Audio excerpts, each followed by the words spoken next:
जहाँ को बहुत आलस्य लगुव माने बहुत अलसुआ लगुव काम करने को इच्छा हो जमा किसी लोक था किसी कम कहले कहते पर जमा उठिकी जाती ना से कम करने बसी गोटे जगार बसी शोथे गेम खेलुवे से तेरे एपरी लोक मान जदि आप चाहते शरीर आलस्य आपंकर दूर हो जाऊ बोली यही प्रयोग को करंतु। कटेरी गछर गोटे चेर नियंतु छोटिया बैगण परी होता है ना जार डाल रे कंटा लगी था से कटेरी कह जाए से कटेरी चेर को जदि मोहुरे घसिकी आपण तार सुगंध नेबे ना भीतर को तेबे 2 मिनिट भितर किछि क्षण भितर आपणकर आलस्य चलीजिवो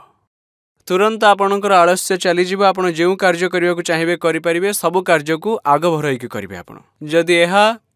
आपण करूछंती तेबे आपणकर आलस्य पाखरे रहिबो नाही। जेपरी मानि नियंतु माँ भूणी मानकर सहित एमिति होता है मासिक ऋतुस्राव तांकर बंद हो जाए किंबा एपरी चिंता करंतु किछि लोक पद बंधन कर दियंती किछि लोक पद चलन करंती किछि बंधन करंती तबे पद चलन रे कोन होई थाए जो मासिक धर्म ताहा चालू रही थाए एवं पद बंधन रे कोन हुई ना मासिक धर्म बंद हो जाए थाए आपनकर आसी नाही। जदि एपरी कोनोसी समस्या थाए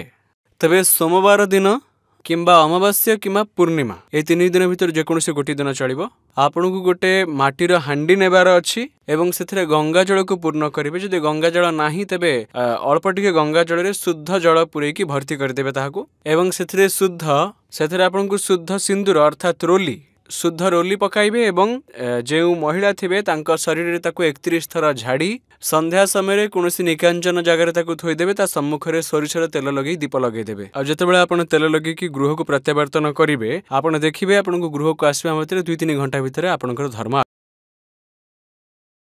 पल्लवी देवी आपण शरीर रे बाधा अच्छी तथा आपण पेटरे बंधन लगा जाइछि तथा पेटरे कष्ट हेउछि संपूर्ण शरीर रे मध्य कष्ट हेउछि जेबे पूजा पाठ करूचंती शरीर रे कष्ट हेउछि जीव कष्ट हेउछि जीव बाहर को आछि दुर्गंध मध्य बाहरछि सेथिरु प्रेत माने आपण आख पाखरे घुरी बुलुचंती मुस्लिम क्रियार जहा सब जिनिस अछि ताहा मध्य शरीर रे बसी रहिछि प्रेत माने उत्पात हेउचंती सबुले निकट रे रहउचंती सेति पई आपणकर जीवन सबुठारु अधिक प्रभावित हेउछि आपणक स्मरण शक्ति दुर्बल हेइ सारिछि कारण मस्तिष्क रे आपणकर जने जीन बसी रहिछि तेणु आपण आपणक विचार अनुसार चलु नांती जीन रे विचार अनुसार चलुचंती यह भूल कथा।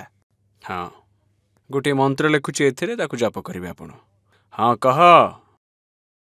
करिवु नहीं सबु शक्ति को शरीर रो बाहर कर देबु आ ए यज्ञ कुंड रे सब को विसर्जित करिवु। जय माँ मातांगी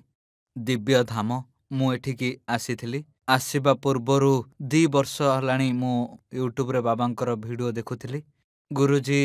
जहाँ भी कार्य करुछंती लोक मानकर भल ही करुछंती से सबु वीडियो देखिक मते बहुत खुशी लागला। मु एमिति दिव्यधाम मो जीवन रे कोठी भी देखिनी और एमिति त्रिकालदर्शी